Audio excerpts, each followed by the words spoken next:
And this is the number one story in the Big Ten. Just like last year, Ohio State loading up, $20 million roster, Can they get it done? Natty or bust, right?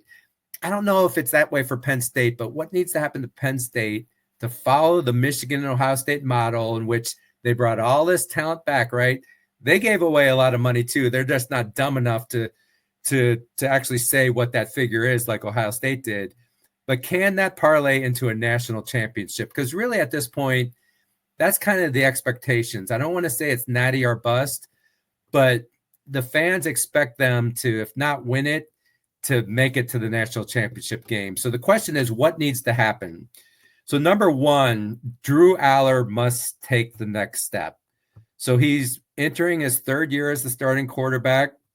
He really did raise his game this year overall, but unfortunately, he played mostly really well against not the most not the most important games of the season.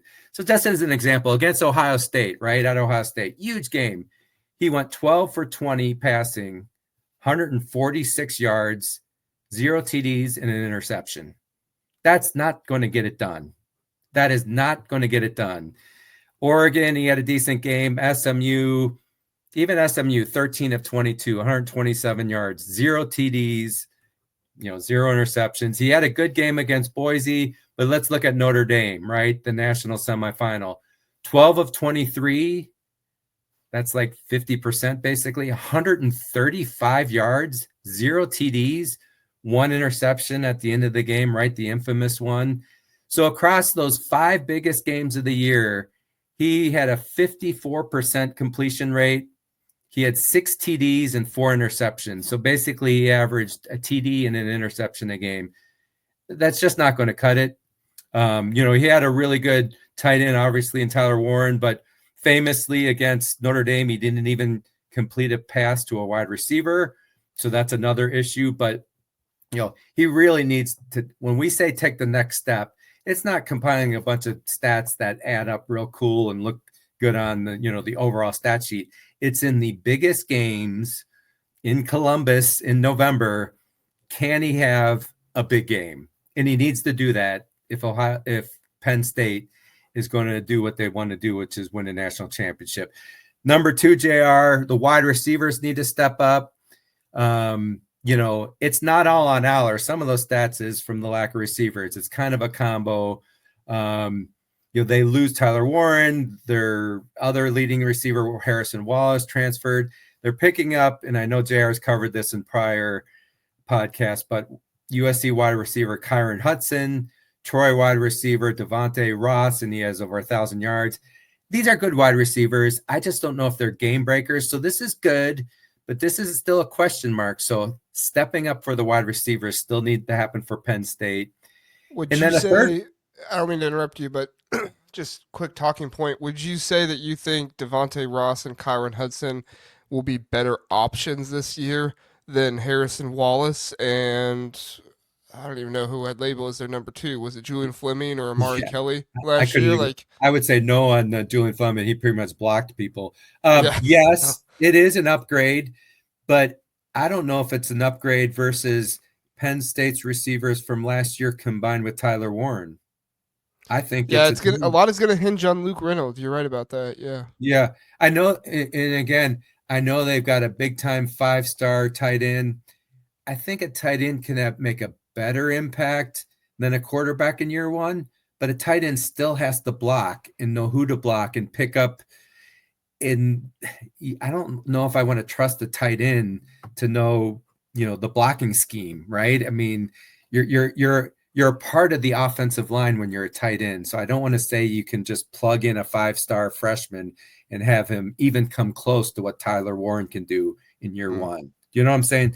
But that's a great question, JR. I mean, I frankly, I think they need to do more after the spring game. If Lord knows if we're going to have spring games, but after the spring showcase for Ohio State, I think that's just going to be like the Pro Bowl. They need some more help, I think, to be honest, right? They need more weapons. The third one, though, was, Jim Knowles, great hire. Absolutely. But whether you hire a D coordinator or offensive coordinator, there is an adjustment period. When Knowles came in Ohio State, they were definitely better instantly. But in the biggest games, similar to Drew Auer, in the biggest games, Jim Knowles did bad. He had this philosophy of, we can give up a few big plays. We're going to be real aggressive and get some big plays by being aggressive, but we'll give up a few big plays and it'll be okay. Well, not in big games, not when you're playing Michigan, and the difference between winning and losing is really tight. That might work at Oklahoma State. I think he did learn from that, but frankly, even in the year CJ Stroud was in his second year, I blame Jim Knowles for their loss to Michigan, bringing the house when Ohio State's up in the first half and causing an explosive play for Michigan and all of a sudden igniting a fire under them. It's just unforgivable in my book. So maybe he's learned from those mistakes, but Jim Knowles adjusting quickly and getting that talented Penn State defense up to speed is going to be very important. It doesn't necessarily magically happen in year one. Even the Ohio State offense under Chip Kelly took a while for it to click, right? Late in the season. And then the fourth thing is just the big game hump for James Franklin, right? They need to beat Ohio State and Columbus November 1st. If they don't, they're not going to be in the Big Ten championship. Their seed might not be as great.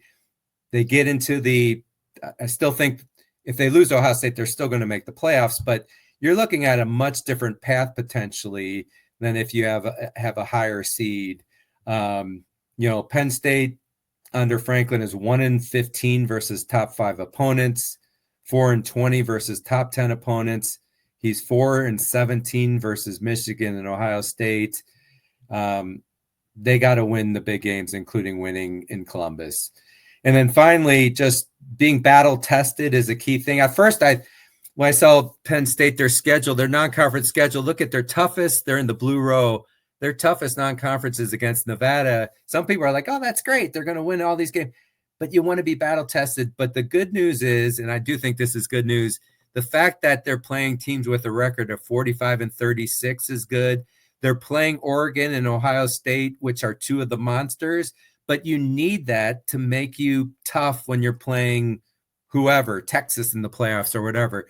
You don't want to march through too easily before getting to the playoffs. So that's my take on Penn State. JR, what says you? Yeah, just real quick, I was going to say just how much this really does kind of feel like Ohio State last year and Michigan before, right? Week out of conference schedule. I would say Ohio State had a tougher in conference schedule than Michigan had, but that was also kind of not really the case at the beginning because Indiana popped up and became such a such a threat. If Michigan had had a team like that pop up, that could have been something, but just nothing like that happened for them back in 2023. So yeah, just there's many similar things. I would not be surprised if Penn State takes a similar path to Ohio State and loses a game or two, makes their way into the college football playoffs, and then just really turns it on from there. I mean, it's going to take good coaching in order to do that, and James Franklin's going to have to show himself, right? To me, that's the biggest thing. Like wide receiver schedule, like we can talk about all that stuff, and I think all that stuff matters, but biggest thing to me is James Franklin he needs to be that coach. He needs to be that dude who can make the decisions, be confident, and be the guy that the rest of the team can rely on for them to win these big games and win a national championship. Because it's what we saw Jim Harbaugh eventually do. It's what we saw Ryan Day eventually do, right? They both got over the hump eventually. James Franklin just needs to get over that hump. Yeah. I probably could have added in Kotelnicki, the offensive coordinator, coming up big in big games too, because he came up small in the biggest games. But again, learning curve, right? I mean, you learn by losing, and then good coaches take what you learned and apply it going forward. And if they don't do that, then they're not a good coach. So, it is set up pretty well for Penn State, for sure.